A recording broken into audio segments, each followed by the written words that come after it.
Takeaway Chinese, where you can take some Chinese away and experience progress day by day. Takeaway Chinese, we will promise you a difference.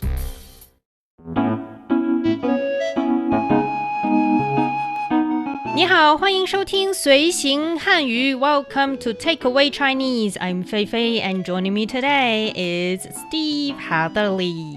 Hello, Steve. Hi, thanks for having me back once again.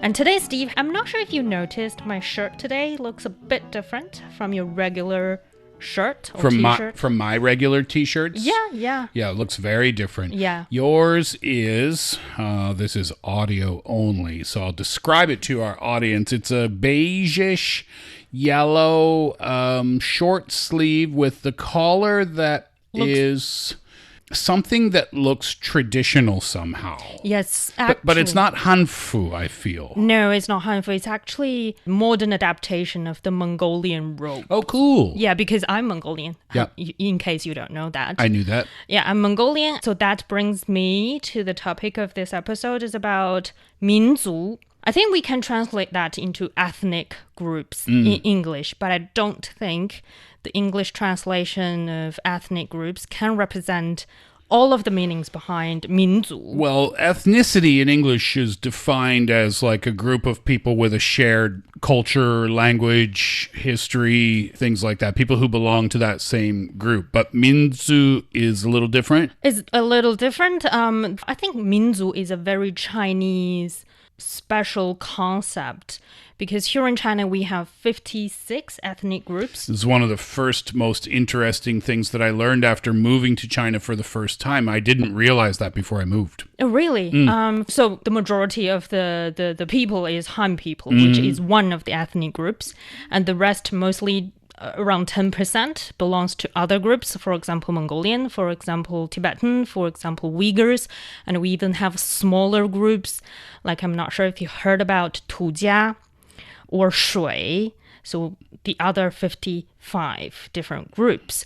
But when it comes to 民族, the differences, I think, very briefly, it's a very complex topic. I think we even have scholars writing theses and papers on the differences between ethnicities and ethnic groups and 民族. So the Han people in China account for about 90% of the population. Of the 1.4 billion. Yes. So that means the other 55 groups account for only 10% of the population. So, and I don't know how that breaks down, but it leads me to believe that those other 55 groups, their populations are relatively small. Well, it's on an average sense, but when it comes to regional sense, for instance, we have autonomous regions. We even have autonomous prefectures, autonomous counties and towns and cities. In that cases, sometimes in that particular region, Han is a minority ethnic group. So on a national level, yes, it would be seen as a very small percentage of the population, those 55 groups. But when you travel to the places where those populations live, they would represent the majority in that area. For instance, I think it's a very regional thing. For instance, where my husband is coming from, Fujian, is a very Han-central province. I think 95, we can even argue more than 95% of the population is of the Han ethnic groups. But when it comes to Xizang or Xinjiang, the majority of the population belongs to other ethnic groups. In Yunnan, the situation can be more complex because out of the 56 ethnic groups in China, more than 50 has a place living in Yunnan. Oh, really? So it's that diverse. Wow. Yeah, I would see in terms of ethnic groups, Yunnan is one of the most diverse regions in China. The whole country is represented in Yunnan. Yes, on some level. And only some ethnic groups you can only find in Yunnan or the neighboring regions and areas. Fascinating. So that brings us to 民族 and all the related terms and all the fascinating cultures and customs behind it.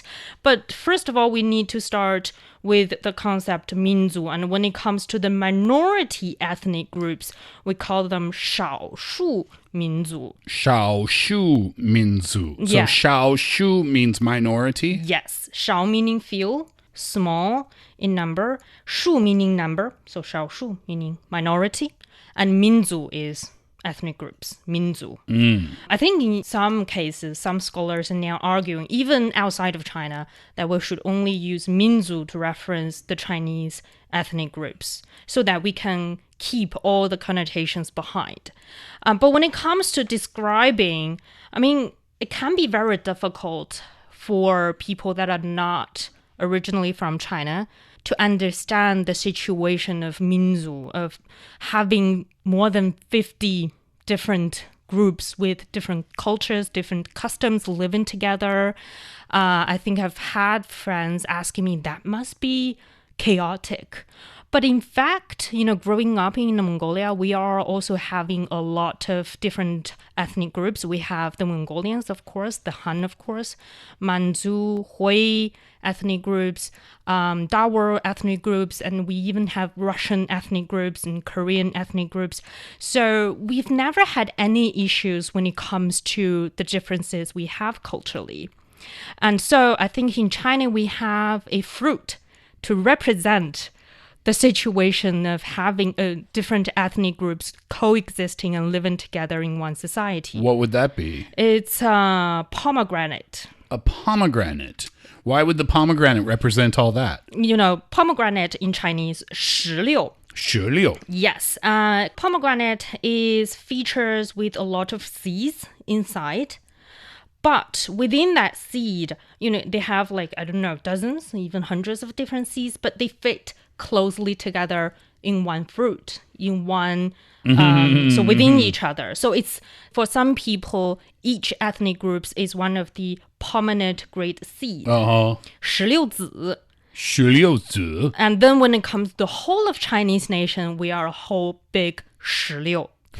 One big pomegranate. Yes. And we have expressions like 像石榴籽一样紧紧地抱在一起. We live tightly together, stand closely with each other like a pomegranate. That's interesting. We have an expression in English like peas in a pod. I don't think that's an equivalent, but it kind of is the same idea. Yeah, very similar. Living inside, but the shared. Yes, but basically describing that the sense of unity and harmony, which is in Chinese is 团结, that we are united together, even though we share similarities, but also we have differences. When you were growing up in such a diverse community, I wonder if the education would be a little bit different in the sense of teaching children about other ethnic groups that exist within the same community. Like I'm thinking in the area where it's 95% Han, maybe a class like that in elementary school wouldn't be as important as it would be in Inner Mongolia, where you have so many different students from so many different ethnic groups in the same classroom. I think when it comes to classroom and the educational system, I don't see big differences, because for lesson 1 in any Chinese elementary classes, the number 1 lesson is to teach children about the 56 ethnic groups here in China and the differences they share. And that's nationwide. That's nationwide. That's in the Chinese textbook, but for the Chinese language. I think the differences actually come in everyday life. For instance, the way we celebrate our different festivals, the way we wear up different costumes. And when we are happy, for instance, we show our happiness in different ways. For instance, there is an expression very popular among young Chinese these days about, in China, when people are happy and in the mode of celebration, 55 of the ethnic groups start to sing and dance. And the Han people will stand by and applaud for the dancing and singing because they can't do that. Oh, the Han group is not known for their singing and dancing? Definitely not comparable for, people from Inner Mongolia or Xinjiang. Oh, that's really funny. Yeah, so in everyday life, I think growing up, for instance, in Mongolia, we have a massive festival in the middle of summer. Is called Naadam Festival. Naadam. Naadam. What's Naadam? Naadam is actually in Mongolian, but in Chinese it's 那达慕. Naadamu. Yes, in Mongolian, it means entertainment and games. So the festival is basically a bunch of different activities celebrating our traditions like horse riding, like archery, like wrestling, and even singing, dancing, and a lot of drinking in some ways. But so that normally happened in July. That's also one of the most beautiful season for grasslands as well. And also a lot of people currently that outside of Inner Mongolia would go to grasslands and enjoy different Naadam celebrations. So Naadamu in Chinese is the name of the festival? Yes, it's called Naadamu 大会. So are you good at horseback riding, I wonder? Sadly, no. I grew up in cities. I don't have a lot of chance riding a horse down a main road in the middle of the city. You should go to one of those festivals then. Yeah, but I've seen a lot of the performances. For example, when it comes to Mongolian wrestling, we're very famous for our wrestling. But in Chinese, it's called 博客. 博客. Yeah, so we have, I think, especially for the males in the Mongolian ethnic groups, wrestlers will compete in different tournaments and they don't have different weight classes. So everybody is to compete together. No. That would be brutal. That would be brutal for the skinny guys. Yes, but you can see that. If you've been to Inner Mongolia, we define skinny on a different standard. How? I'm the skinniest ones in Mongolia. Okay. In Mongolia. Okay. My family is like, what is happening to you in Beijing? Why You're do you wasting away. Yeah, why do you look like this? But another very prominent customs of the Mongolian is about the singing. We have what we call long song, that we sing the beauty of our grasslands, we sing about the birds, we sing about love and relationship and family. If you have time, if you have a chance, do search up Mongolian long song. Long song. Yeah, online, you will listen to all the beautiful songs that were singing in a very long and slow way. How long is one song? I think in one particular piece, they can sing for 3 hours. Oh. Yeah. It's also a way of singing. The same person keeps singing for 3 hours. Yes, it's also, traditionally back in, 2,000 years ago when the long song first started, it's mostly sung when people are herding sheep on the grassland. There is nobody else, just yourself. And you could be herding these sheep for, a whole day. Sure. So singing for a really long time. And when you step into that vast land, that you can't see the end of it. It's very natural for you to start to sing in a very slow and long-tuned kind of way. So it's why it's called the long song. So is that tradition still continued today? Because Yes. society has gotten so used to short-form videos and micro-dramas and stuff. People's attention spans are so short. So that still is a part of festival culture, celebrations, things like that? That's another very interesting point, is that even in today's pop songs in China, they use a lot of long song elements in the pop songs in Chinese. You can hear many sort of fusion music when it comes to the Mongolian long songs, and also different other singing strategies from the Mongolian ethnic groups used in pop music, in modern contemporary art. Interesting. What does Mongolian wrestling look like? Mongolian wrestling, it's a radio show, so it's very difficult to describe. Do you wear like a costume, or do you wear... I won't say it's a vest, but it's more like a small cape, only covering the shoulders. And of course pants, but short pants, sometimes boots. And that's it. Have you tried it before? Of course not. I thought I'm the skinny one. I thought you were going to say, of course I have. What are you talking about? I'm the skinny one. I have no way to compete with the rest of the wrestlers, with the rest of 博客. 博客. Yes. And also horse riding is very important. You've never been on a horse? I've been on a horse, but I can't race. Oh, yeah. Well, I mean, sure. That's a profession. That's true. But that's, I think for Inner Mongolia, they have really long distance horse racing competitions every year. Sometimes you get to see 10-year-olds competing in these events. Wow. They can ride for like 3 to 4 hours. How do you say everything in Inner Mongolia is 3 to 4 hours? I'm starting to think. It's a vast land. How do you say horse race? Well, horse is ma. 马 Ma. So how do you say horse racing? is actually 赛马. 赛 meaning race. Sai ma. 赛马. And they have like different standards when it comes to horse racing events. There is a racing in terms of speed. There is in terms of the techniques you are going to show on top of a horse. Like the tricks. Yeah, standing up, picking up things, so on and so forth. And also there is 骑射. 骑 meaning riding the horse, and 射 meaning shooting the archery. Oh. So you are literally shooting archeries on top of a horse. And that would be for hunting, I guess. Well, for performance in festivals, but for hunting in a long time ago. For wars, I guess. Because on the grassland, you don't have a lot of chance to hunt. There's not a lot of... There's no hiding space for the animals, so Yes. they wouldn't hang out there. Yes. So it's mostly, I imagine, for wars. But it's not only about Mongolian cultures in this episode. We do need to cover other ethnic groups as well. For example, Dai, which is one of the ethnic groups in Yunnan.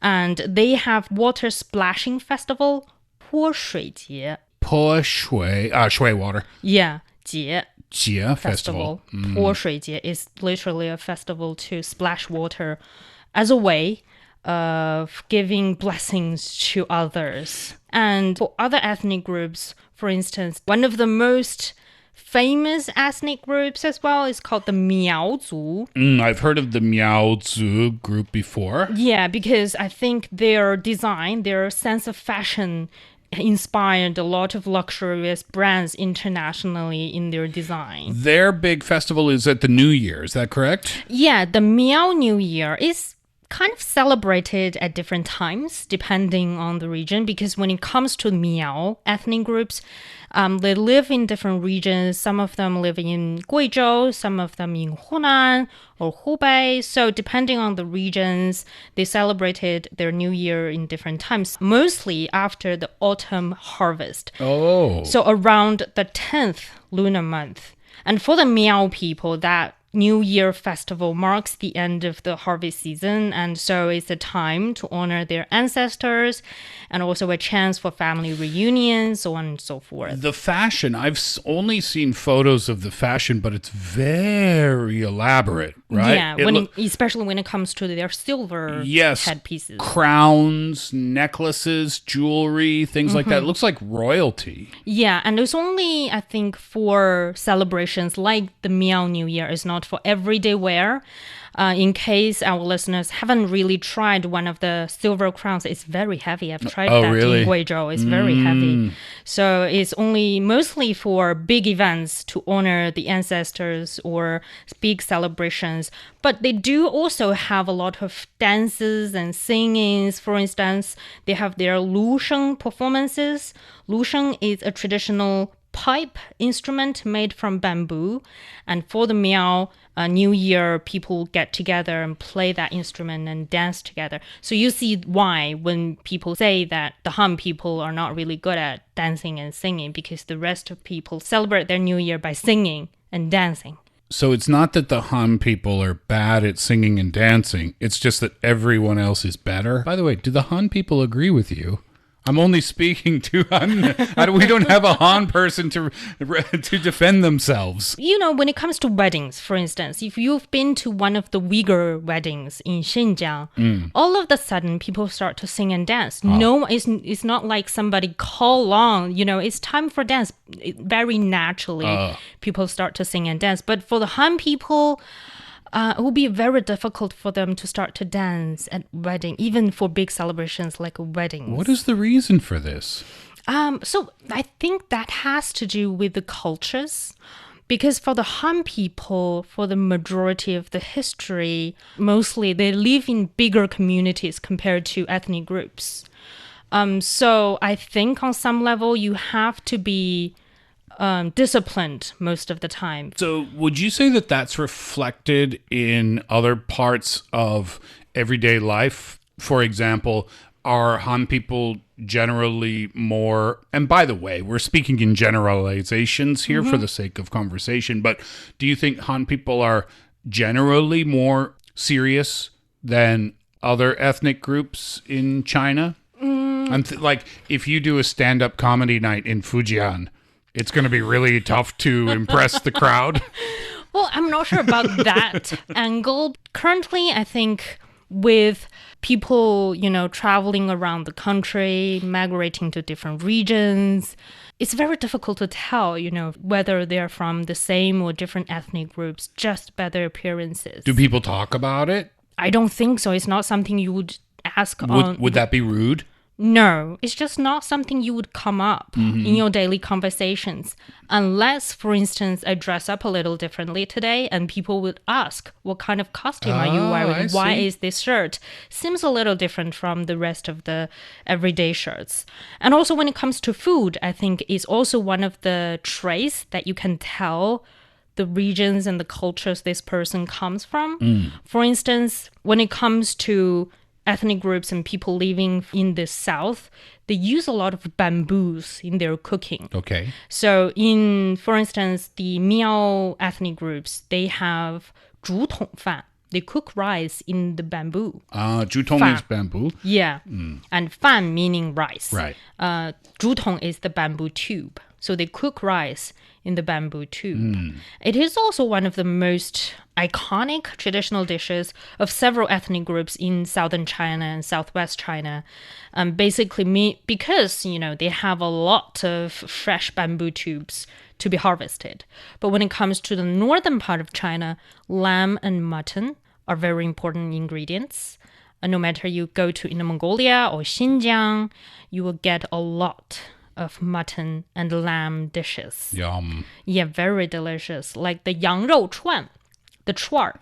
I think you went to one of the wing places. They have a lot of very delicious 羊肉串, mutton skewers. I have. They're everywhere, right? Yeah. And they are fantastic. Yeah, and it's also one of the local delicacies of Xinjiang, belonging to, I'm not sure, they also have a lot of different ethnic groups in Xinjiang, and they all eat a lot of mutton and lamb. And I'm sure there are a million recipes on how to prepare it too. Yeah, different ways. For people in Xinjiang, they have this special 红柳.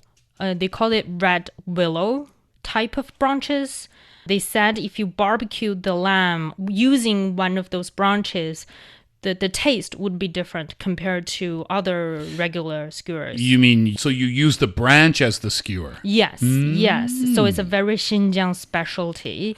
红柳羊肉串. That sounds amazing. It's very, very delicious. I've never been out to the Uyghur Autonomous Region, but I've had friends, I've had coworkers, obviously, who have been out there, but I've had friends who have been out there too, and they always talk about, number one, how beautiful it is, and number two, how much fun they have. Yeah, and also the delicious food. Yes.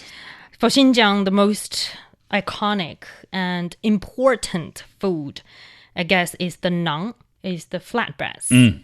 And also 拉条子. 拉条子. In English, it's translated as hand-pulled noodles. But for people in Xinjiang, they call noodles not as 面条, but as 条子. Is that just a different way of expression? So hand-pulled noodles is called 拉, meaning pull. 条子 is the noodle. For I think it's only in my city, when we are calling the hand-pulled noodles, we call them 抻面. 抻面. 抻 also meaning pull. It's just a different way of expression. And then 面 meaning noodles. So in English, they are all noodles, but I guess it will be difficult for people who are not really fluent in Chinese when you go to different places. And they have sometimes calling themselves 拉条子, sometimes calling themselves 拉面. Can be very confusing, but they are all noodles. Is that common knowledge for Mandarin speakers? I ask because I'm curious to know about communication when you travel to different areas that speak different they can understand you. If you go to Xinjiang, for instance, you ask for 拉面. They sometimes would come back and confirm with you, are you meaning a different kind of 拉面 or our local 辣条子? Okay. So they'll confirm with you in case of confusion. And another very prominent example is how they call onions. Okay, what's in that? Xinjiang. In Xinjiang, they call 皮牙子. 皮牙子. Yeah, that's onions in Xinjiang. But outside of Xinjiang, we all call onions as 洋葱. Totally different. Completely different. There's not a even single character is the same. So, would Mandarin speaker, like, does everybody know that, or you just happen to know that? I happen to know that, I guess, because a lot of my friends go to Xinjiang. And they go to Xinjiang, people would say, do you need 皮牙子? And my friends are like, what is a 皮牙子? And they're like, you don't know 皮牙子? That's awesome, though. I mean, it's reminiscent of Canada, where we have, French spoken in Quebec and large parts of New Brunswick and maybe part of Ontario as well, Nova Scotia. And you just go to a different part of the same country and you communicate differently. I find that to be really endearing. And very, very, it's a fun exchange and experiences to learn the different ways to call onions. Yeah. But when it comes to these different kinds of food, you don't need to go to Xinjiang to have a taste of the latiaos or naan. You can have a taste here in Beijing as well. Of course, yeah. We have a number of Xinjiang restaurants just nearby. And also when it comes to the bamboo tube rice, the zhu tong fan, you can also have a try in the restaurants in Beijing. Yummy. So for those of us who are curious about the taste of this different delicious food, I do encourage you to search up a restaurant near you and to give it a try to the 辣条子 and naan and 羊肉串. But that brings us to the end of today's Takeaway Chinese. I'm Fei Fei together with Steve Hatherley in the studio. For more episodes of the show, you can visit our website at radio.cgtn.com. You can also listen to the show and read the script there. Remember, you can find us wherever you listen to your favorite podcast, including Spotify, Apple Podcast, YouTube, and much more. Just search for Takeaway Chinese. I'm Fei Fei. Bye-bye. See you.